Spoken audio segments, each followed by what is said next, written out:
Olá, é uma satisfação receber esse convite para participar do curso de superendividamento da Infam, agora quando a lei completa, recém 2 anos, de vigência. Gostaria de me apresentar. Meu nome é Clarissa Costa de Lima, eu sou juíza estadual no Rio Grande do Sul.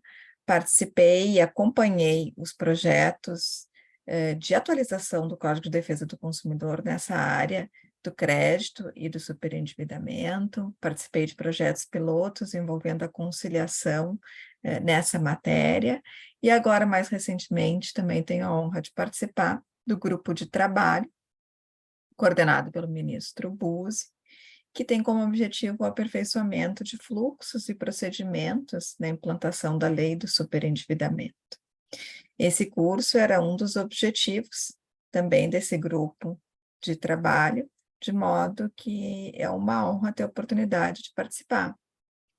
Eu dividi a aula em 2 momentos. O primeiro a respeito, uma breve introdução sobre o que significa, não é, essa lei, e no segundo momento, uma visão mais prática, digamos assim, daquilo que está acontecendo em termos de conciliação, né? Quais são as dificuldades, quais são os desafios que nós vamos ter que superar.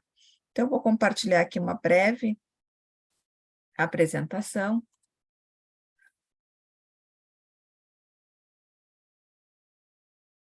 Porque eu acho que não custa lembrar quais foram os antecedentes dessa lei que aguardou mais ou menos 10 anos no Congresso para ser aprovada, e foi justamente essa realidade macroeconômica que sensibilizou o Congresso e mais a pandemia, né, quando quase 70% das famílias estavam endividadas, 25% com contas em atraso, e 10% já sem condições de pagar suas dívidas. E é claro que as famílias com renda inferior a 10 salários mínimos eram as mais afetadas com esse fenômeno do superendividamento, o que levou o Congresso, enfim, à aprovação dessa lei que atualizou o Código de Defesa do Consumidor na matéria, com importantes ferramentas aí de prevenção e de tratamento.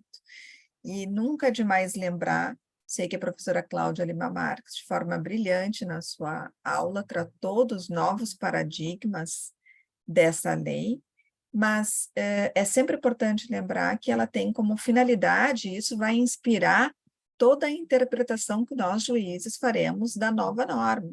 Ela tem o objetivo de prevenir o superendividamento, promover o acesso ao crédito responsável, à educação financeira, e com o objetivo sempre de evitar a exclusão social, de manter o mínimo existencial e de respeito à dignidade da pessoa humana, com base nos princípios da boa-fé e da função social do crédito. Acho que esses são os principais, assim, diretrizes que vão orientar o juiz da aplicação dessa norma. E como causas, nós podemos encontrar no direito comparado, inclusive, porque o superendividamento é um fenômeno que está presente nas sociedades democratizadas de crédito, seja países desenvolvidos, subdesenvolvidos, né, no mundo inteiro. É uma consequência da democratização do crédito para todas as classes sociais, né? Também nós podemos encontrar como causa a redução do estado de bem-estar social. Então, na medida que as pessoas não recebem do Estado serviços, às vezes, de educação, saúde, serviços de qualidade, que tenha que usar, não é, do seu salário para ter acesso a eles, é natural que essas pessoas estejam mais propensas a se endividar. Também tem a questão da regulamentação, muitas vezes insuficiente, desse mercado de crédito, o problema também da concessão, muitas vezes, de crédito sem avaliação prévia da capacidade de reembolso do consumidor, muitos deles não recebem informação, não têm educação financeira, além de outras causas que podem estar presentes, lembrando que mais de uma delas, né, podem estar presentes ao mesmo tempo, porque é um fenômeno complexo, mas os projetos pilotos desenvolvidos até então, e inclusive recentes estatísticas dos tribunais, revelam que as principais causas no Brasil são essas causas relacionadas aos acidentes da vida, que levam as pessoas a se superendividar. O desemprego, a redução de renda, o divórcio, a doença, todos fatores imprevistos. E em função, justamente, dessas causas, que podem estar presentes, mais de uma delas, inclusive, como eu comentei, é que a doutrina faz aquela classificação conhecida, talvez de todos, em superendividado ativo consciente, ativo inconsciente e superendividado passivo. Mas é uma classificação doutrinária, importante a gente ter em mente, conhecer, porque na nova lei do superendividamento, só não pode participar do procedimento o superendividado ativo consciente, que é aquele que de má fé que já contraiu uma dívida com a intenção de não pagar. Só esse não pode participar. No mais, aqueles que sofreram algum evento imprevisto, normalmente desemprego, divórcio, doença, estão habilitados a participar, assim como aqueles que, mesmo não tendo sofrido um acidente da vida, simplesmente um descontrole financeiro, ou quando o crédito foi concedido sem avaliação da capacidade de reembolso dele, ele não conseguiu calcular bem, enfim, e acabou se superendividando. É muito comum a gente dizer que se encontra também no direito comparado a expressão da espiral de endividamento. A pessoa faz um empréstimo, acha que vai conseguir pagar, ainda que continue no emprego, há um descontrole, mas a pessoa acredita, está de boa fé, quer pagar, e lá pelas tantas, né, faz mais algum empréstimo que necessita e acaba não dando mais conta de gerir o orçamento doméstico, isso vira uma bola de neve, enfim. Esses consumidores todos estão habilitados a participar do procedimento. Eu gosto muito de lembrar, e talvez a gente possa trabalhar ao longo do curso mais detalhadamente, com esse documentário No Caminho do Superendividamento, porque ele mostra a história, foi antes da aprovação do projeto de lei, de um consumidor, um professor universitário, o Rubens, mostra bem que todos os consumidores, independente da sua renda, do grau de instrução, da raça, religião, enfim, pode vir a se encontrar numa situação de superendividamento. Mesmo tendo educação financeira, o descontrole e a concessão de créditos, muitas vezes sem avaliação pelos fornecedores da capacidade de reembolso, acabam levando os consumidores a uma situação assim, buscando a ajuda do Poder Judiciário, né? Antes da atualização do CDC, nós não tínhamos uma alternativa, não havia previsão de um tratamento, o que havia na nossa legislação era simplesmente um processo que o devedor poderia pedir de insolvência, mas que não resolvia o problema, porque ele ficava excluído da sociedade de consumo, muitas vezes sem poder administrar, não é, seus bens, e sem crédito, então não trazia um bom resultado. E as ações revisionais, que a gente sabe também que, por tratar individualmente cada dívida, também não resolvem de modo global esse fenômeno do superendividamento, né? Não é demais também lembrar, eu sei que isso foi visto nas aulas anteriores com a professora Cláudia e Fernando, que a lei trouxe como requisitos, então, do superendividamento, que seja o consumidor uma pessoa natural, de boa fé, ele tem que estar superendividado, né, com dívidas passíveis de renegociação, ou seja, não podem ser dívidas com garantia real, nem bens de luxo e alto valor, que foram excluídos pela lei, né? E não se requer na verdade, a abusividade por parte dos credores. A abusividade pode ter ocorrido ou não. Não é um requisito para caracterizar o superendividamento.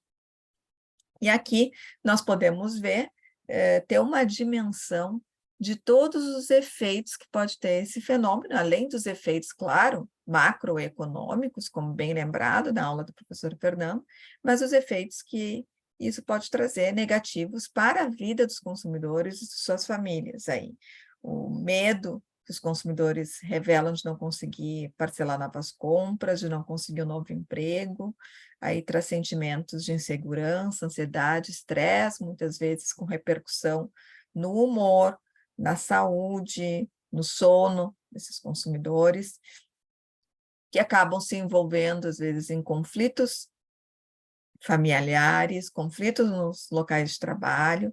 Todos esses sentimentos e emoções aí foram apurados numa pesquisa que foi feita pelo SPC, acho que em 2019, em todas as capitais brasileiras, com cerca de 600 consumidores brasileiros.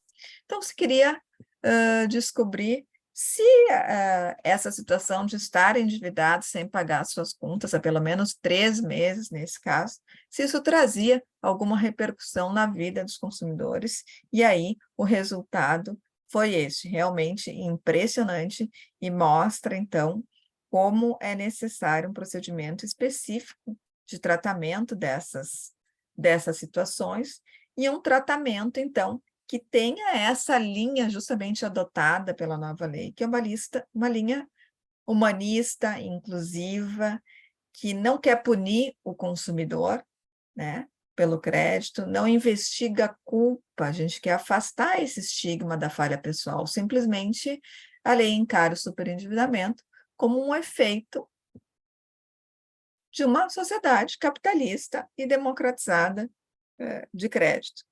E tem como objetivo justamente o resgate desses consumidores que ficam excluídos tanto do mercado de consumo, como muitas vezes até do mercado de trabalho.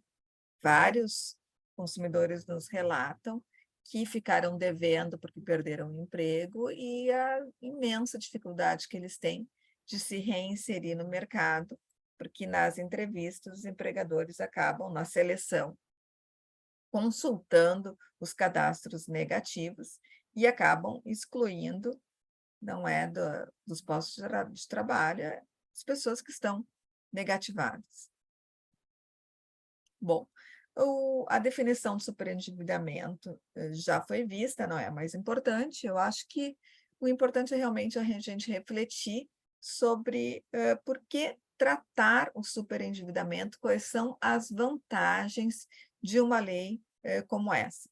Então, durante toda a tramitação legislativa, nós destacamos os inúmeros benefícios que essa lei traz. O primeiro deles é o benefício para os próprios credores, que vão ter a chance de recuperar créditos que estavam muitas vezes perdidos, porque essa lei ela visa a formação, a elaboração de plano de pagamento, né? Em segundo lugar, também ela viabiliza, claro, a recuperação econômica dos consumidores e a preservação, né, de parte dos rendimentos dele aí para fazer frente às despesas de subsistência, né? E isso acaba trazendo ganhos para toda a sociedade brasileira, que o consumidor, ao ser incluído, ele volta a ter acesso a produtos, serviços essenciais, enfim, exerce a sua cidadania e movimenta a economia. Todos esses benefícios, inclusive, foram ressaltados pelo próprio Banco Mundial no ano de 2013, quando se fez uma pesquisa, né, sobre o tratamento do superendividamento no mundo. E nessa pesquisa eu gosto de mostrar aqui, aqui é um breve retrato, uma linha do tempo, né, de alguns países que já têm uma lei há algum tempo de tratamento de superendividamento. O mais antigo deles, aí, como vocês podem ver, é os Estados Unidos, em 1938, foi a primeira lei que tratou do superendividamento das pessoas físicas no Código de Falência deles. E na década de 80, vocês podem observar, então, que começaram vários países aí da Europa a legislar a respeito desse tratamento. Nós temos como principal referência europeia aí a França, cuja lei foi aprovada em 1989, a primeira lei de tratamento do superendividamento. Então, vejam que uma legislação específica existe, assim, em vários países do mundo, e aqui 2 países aqui lideram como modelos de tratamento. Nós temos os Estados Unidos e a França. Os Estados Unidos com um modelo que basicamente é chamado de Fresh Start, porque prevê a liquidação de bens para o pagamento das dívidas. E a França é um modelo que lidera os modelos aí europeus de tratamento, são baseados em planos de pagamento que dependem aí de parte da renda do consumidor para o pagamento das dívidas. Não há, como nos Estados Unidos, uma liberdade tão ampla a ponto de se perdoar as dívidas. O perdão é bastante restrito, só para consumidores que não têm bens, não têm rendas, mas acho que a principal diferença entre o modelo americano e o modelo europeu é justamente porque os modelos europeus, eles se baseiam em planos de pagamento, né, que vão ter efeito no futuro, né? Se usa parte da renda dos consumidores para o pagamento das suas dívidas, por isso se costuma dizer também que é um modelo mais pedagógico. O procedimento que a lei adotou no Código de Defesa do Consumidor não é cópia de nenhuma dessas leis que foram citadas, foi um modelo adaptado à realidade brasileira, inclusive testado por vários tribunais que tinham seus projetos piloto. Nós podemos estar como exemplo o tribunal mesmo no Rio Grande do Sul, Paraná, São Paulo, em outros estados, Minas Gerais, enfim, perdoem se esquecer de outros exemplos, mas são muitos, então, que já haviam, pelo menos, na fase conciliatória, testado esse modelo. Então, no que se diferencia o nosso procedimento? Acho que eu destacaria que é um procedimento bifásico, porque ele vai ter uma fase conciliatória e uma fase judicial, prevê a criação desses núcleos de conciliação e mediação dos conflitos de superendividamento, núcleos que podem ser instalados, segundo recomendação do CNJ 125, nos próprios CEJUSCs, né?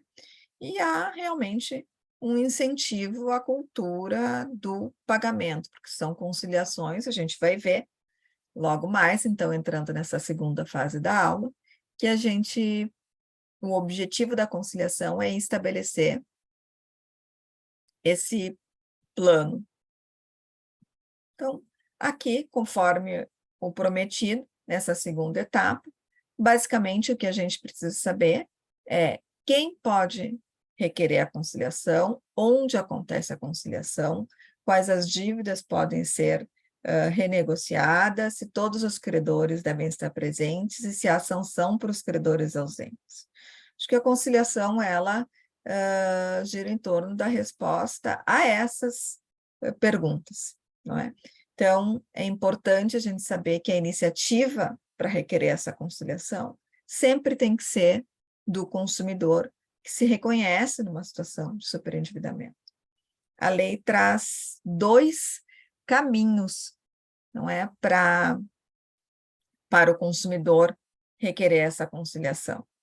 Ele pode fazer isso pré-processualmente, em um desses núcleos de conciliação e mediação do superendividamento, sei que a maioria está sendo instalado nos CEJUSCs, como ele pode escolher também fazê-lo pré-processualmente na Defensoria Pública, nos PROCONs, onde esse serviço estiver sendo oferecido, né?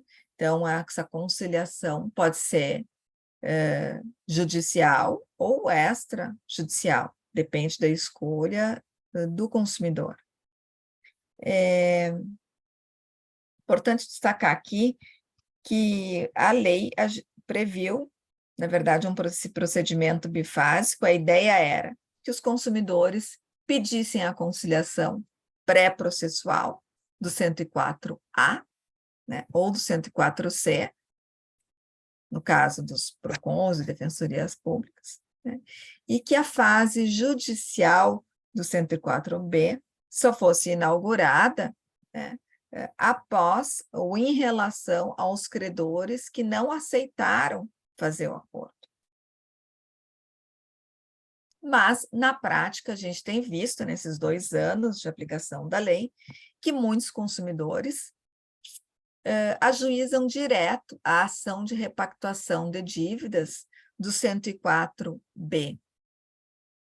Então, é importante aqui lembrar aos colegas que, ainda que essa ação seja ajuizada diretamente, né, por advogado com capacidade postulatória, como vocês verão na aula seguinte da professora Karen, é necessário que a gente faça essa verificação prévia, quer dizer, o consumidor tentou antes conciliar as dívidas com todos os credores, ele buscou fazer essa conciliação em algum núcleo de conciliação, ou buscou fazer essa conciliação na defensoria, nos PROCONs. Se ele não fez essa tentativa prévia ainda de conciliação, o juiz do processo terá que suspendê-lo e realizar previamente essa conciliação, ou remeter para um desses núcleos que façam a conciliação, né, através dos seus terceiros facilitadores, pelo conciliador e mediador. O que a gente não pode esquecer é que esta conciliação, no caso do procedimento de tratamento aqui da nova lei, ela é obrigatória, ela não pode ser suprimida. Os juízes não podem tornar esse rito um rito comum, né? É uma etapa que ela não pode ser superada. E isso foi porque houve uma grande preocupação com a desjudicialização, né? Todas as dívidas de consumo podem ser renegociadas, salvo aquelas exceções legais que a lei fez, que são os bens de luxo e alto valor, e os créditos rurais de financiamento do imóvel e os créditos com garantia real ficaram de fora. O que não quer dizer que esses credores não possam ser convidados para audiência de conciliação. Acho que eles podem até ser convidados, né? Há uma chance de, eventualmente, eles terem interesse de participar do acordo, só que em relação a eles não se aplicam as sanções que nós vamos ver, né? É importante que, para a audiência de conciliação, esses credores sejam notificados e que na notificação conste quais são as sanções a que estarão sujeitos no caso de ausência ou no caso de não colaboração para a participação dessa conciliação. Bom, é importante também a gente lembrar que essa conciliação é diferente das demais, porque é uma conciliação global, ela foi pensada global justamente porque, em muitos casos, os consumidores têm vários credores. Então, é uma conciliação que não pode ser feita individualmente com cada credor. Ela é feita numa sessão conjunta, consumidor e todos os seus credores, justamente para que a gente consiga montar um plano de pagamento que atenda a renda do consumidor e a gente consiga preservar o mínimo existencial. Então, nós vamos ter que averiguar aí qual é a renda que o consumidor tem disponível, descontar o que ele usa para o pagamento das despesas de subsistência e usar essa renda disponível na conciliação com os credores, tentar fazer essa conciliação com o número maior possível de credores. Bom, se a renda não for suficiente, vocês devem estar se perguntando, alguns credores, 1, 2, enfim, alguns ficarão de fora desse plano consensual de pagamento. Aí sim, nesse caso, em relação aos credores que ficaram de fora por algum motivo, em relação a esses, se houver pedido do consumidor, é que se instaura a fase processual do artigo 104b, que é a fase judicial, em que o juiz vai estabelecer, daí sim, um plano compulsório e vai fazer, que a professora Cláudia chamou na sua aula, a tal da revisão-sanção.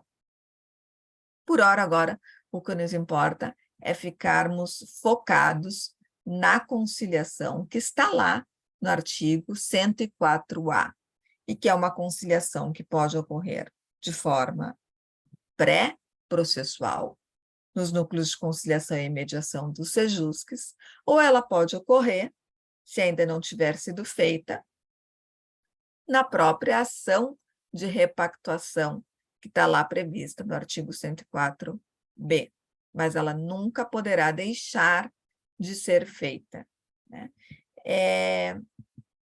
Se vocês consultarem o artigo 104A, que é o artigo que norteia a conciliação, nós vamos encontrar lá várias informações muito importantes. A primeira delas nós mencionamos, que tem que ser a requerimento do consumidor, embora o artigo refira que o juiz poderá instaurar processo, que é um poder-dever, deverá instaurar para a realização da audiência conciliatória. Todos os credores devem estar presentes, e aqui nós temos alguns pontos, inclusive, que são desafiadores, que é esse plano de pagamento com prazo máximo de 5 anos, porque quando a lei foi aprovado, ou melhor, quando o anteprojeto da Comissão de Juristas foi apresentado no Congresso, nós ainda não tínhamos, por exemplo, empréstimos com prazo de 7 anos, ou agora mesmo crédito consignado com prazo de 7 anos. Então, acho que é claro aqui que esse teto, esse prazo máximo de 5 anos, ele poderá ser ultrapassado numa negociação coletiva, nos casos em que o próprio contrato de crédito já tinha um prazo superior. Se a pessoa está endividada, sem condições de pagar uma dívida, né, dificilmente nessa conciliação, a gente, encurtando o prazo, vai conseguir auxiliá-la. A gente não pode, na conciliação, piorar o estado de endividamento do consumidor. Então, assim, nesse caso, o prazo máximo de 5 anos, a gente não conseguiria observar, e aí acho até que haveria uma justificativa para ultrapassá-lo, né? Por que foi o prazo de 5 anos aqui? Foi feito um estudo, a Comissão de Juristas do Direito Comparado, e viram que nas legislações existentes aí no mundo, os prazos dos planos de pagamento giravam entre 4 e 12 anos. Mas que quanto maior fosse o prazo, mais chance esse plano tinha de ser descumprido, porque para prazos muito longos, que o consumidor fique preso a um plano de pagamento, ele está sujeito a perder novamente o emprego, a se divorciar, a se separar.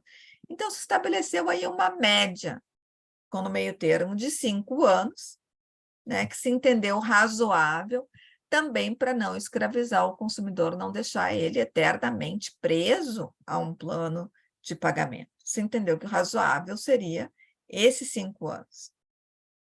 Agora, essa conciliação tem que observar o mínimo existencial do consumidor, né? Tem que haver uma reserva de um valor do salário para pagar as despesas de subsistência, como água, luz, aluguel, enfim. E muitas vezes, na maioria dos casos, não é suficiente 300 e poucos reais que o primeiro decreto tinha estabelecido, 25% do salário mínimo. Também não será agora, com o segundo decreto, suficiente 600 reais. Acho que esse mínimo existencial aqui, para respeitar a dignidade da pessoa humana, ele deverá ser calculado caso a caso, dependendo das despesas narradas pelos consumidores. É diferente um consumidor que não tem filhos, daquele que é responsável por um núcleo familiar com 3 dependentes, é diferente o gasto de um consumidor em vida ativa, daquele que é idoso, enfim, isso vai ter que ser observado individualmente, sob pena de nós inviabilizarmos este plano, né? E aí talvez vocês estejam se perguntando, bom, mas quando o prazo máximo de 5 anos não permite a reserva desse mínimo existencial, há muito pouca renda, enfim, aí o meu conselho é que a conciliação, enfim, não seja feita, que ela só seja feita realmente quando for possível preservar o mínimo existencial. Quando isso não for possível no prazo estabelecido aí pela lei, nós devemos deixar, então, para que o juiz, nessa segunda fase, consiga apreciar, avaliar o caso concreto, talvez fazendo essa revisão sanção, né? Extirpando, afastando juros abusivos, enfim, deixando só o principal, talvez o juiz consiga elaborar um plano com prazo de 5 anos. Enfim, a ideia aqui é que a conciliação, então, não prejudique os consumidores, né? Que através da conciliação a gente também tem o cuidado aqui de não chancelar abusividades, né? Então, e que a gente faça com o maior número possível aí de credores para que eles também tenham a chance de serem reembolsados dos seus créditos. E quais são as medidas, então, desse plano que podem ser consensuadas? Gente, normalmente essas medidas, né, são de dilação do prazo de pagamento, parcelamentos. Às vezes, credores maiores aceitam esperar para receber os seus créditos, dão moratórias de 1 mês, 2 meses, os outros recebem antes, se faz um escalonamento dos pagamentos, muitos aceitam reduzir os encargos para facilitar o pagamento das dívidas dentro do orçamento do consumidor. É uma construção, embora a lei fale que o consumidor deverá apresentar o plano de pagamento, essa é uma construção coletiva, que o consumidor faz, normalmente, via de regra, ele informa quanto ele ganha, quais são as despesas de subsistência e qual a renda que ele tem disponível para essa renegociação coletiva. Com base nessas informações, essa já pode ser compreendido como uma minuta de plano de pagamento. Com base nessas informações, nós vamos trabalhar na audiência de conciliação com todos os credores presentes, né? Bom, aqueles credores que não comparecerem, ou que não enviarem prepostos com poderes, não é para transigir, eles estarão sujeitos, essa é uma das sanções previstas nas leis, a serem incluídos nesse plano de pagamento, ainda assim, simplesmente deixarem de comparecer. Agora, basta comparecer enviando prepostos que chegam lá na conciliação e dizem, não tenho proposta. Não. Aqui há um dever de cooperação, de colaboração para tirar o consumidor da ruína. Então, uma vez presente na audiência de conciliação, se o devedor informou que tem a renda disponível X, que está disposto a partilhá-la entre os credores, há um dever aí de cooperação, de apresentação de contraproposta, de de facilitação, né, para que esse consumidor consiga pagar as dívidas. Então, o mero comparecimento dos credores através dos prepostos não elide aí a aplicação de algumas das sanções, né? Inclusive com interrupção aí dos encargos de mora, com suspensão dos juros em relação aos credores que não colaborarem. O plano ele também deverá referir, diz a lei, a suspensão e extinção das ações judiciais em curso.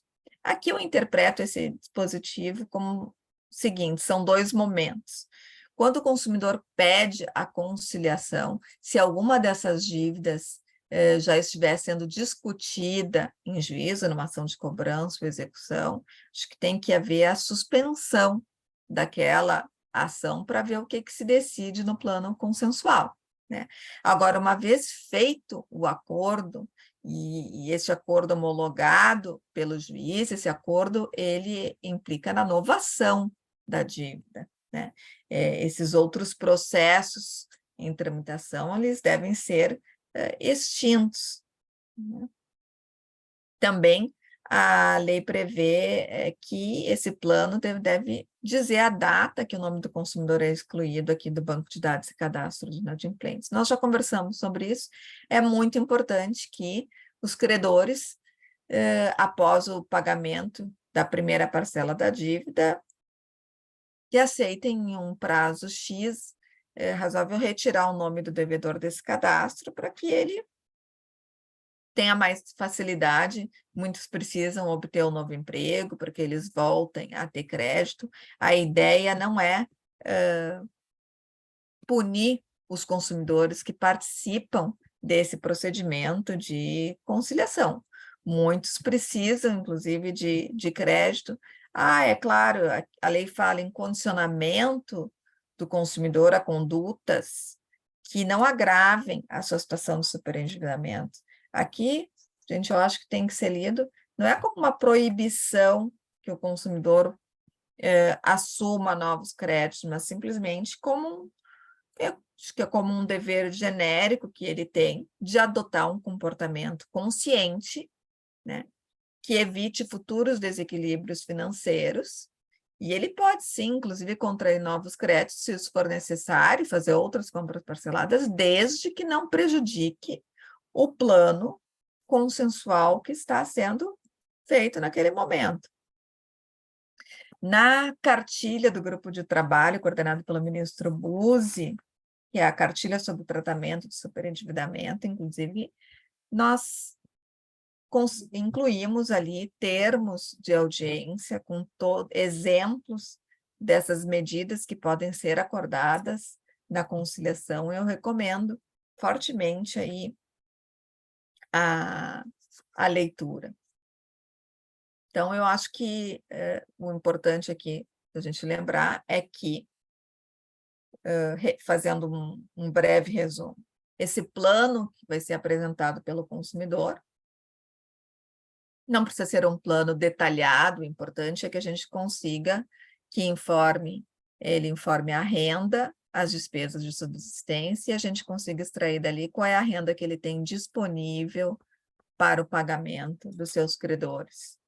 Porque o plano ele pode ser de pagamento construído durante a audiência de conciliação, essa foi a ideia, juntamente com os credores que devem adotar um comportamento colaborativo e trazerem propostas, fazerem contrapropostas, né? E talvez antes da audiência de conciliação, nos casos mais graves, o juiz tenha que, inclusive, apreciar eventual pedido, alguma tutela de urgência que os consumidores costumam fazer, suspensão de desconto em folha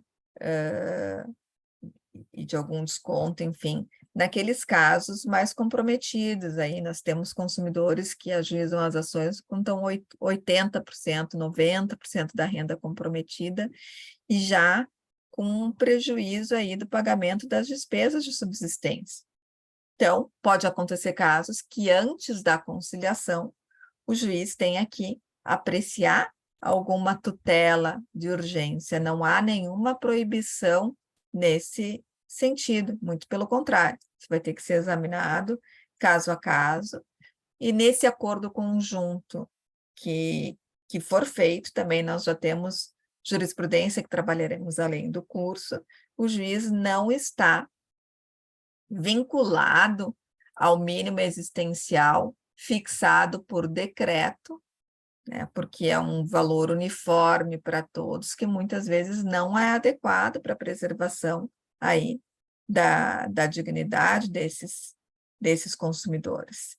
Em relação à sanção, eu não vou me estender aqui, mas sei que a professora Cláudia viu aqui com vocês o que a lei prevê expressamente, a suspensão da exigibilidade do débito, interrupção dos encargos de mora, e até a previsão de que os credores ausentes sejam incluídos nesse plano de pagamento.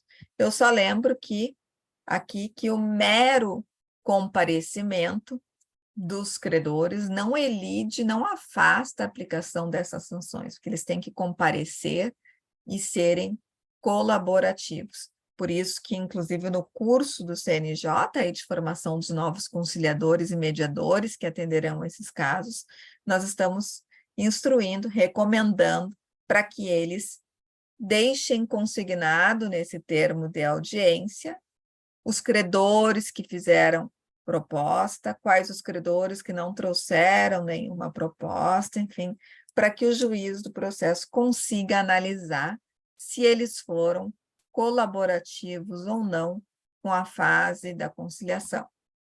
Lembrando que, se for uma audiência pré-processual, quem aplicará essas sanções será o juiz coordenador do Sejusc.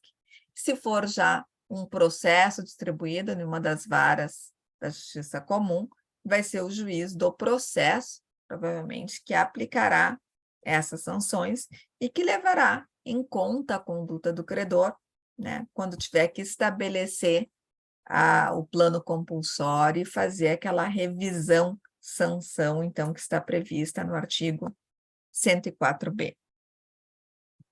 Muito mais poderia ser dito, mas não é o objetivo. O objetivo aqui é que essa aula ela seja um breve resumo. Nós vamos ter oportunidade de trabalhar ao longo do curso com as metodologias ativas, onde nós pretendemos, então, fazer aí trabalhos com a jurisprudência que nós já temos ao longo desses 2 anos, como é que os tribunais têm interpretado os dispositivos legais referentes ao tratamento. Vamos ter oportunidade também de trabalhar os enunciados do FONAMEC, do último, em que nós temos já alguns enunciados muito bons, específicos em relação a esse novo procedimento. E, ao final, teremos, então, uma aula síncrona para debate, para tirar todas as dúvidas. Eu agradeço a atenção, peço desculpa por ter me alongado, e voltamos a nos rever, então, no último encontro. Muito obrigada.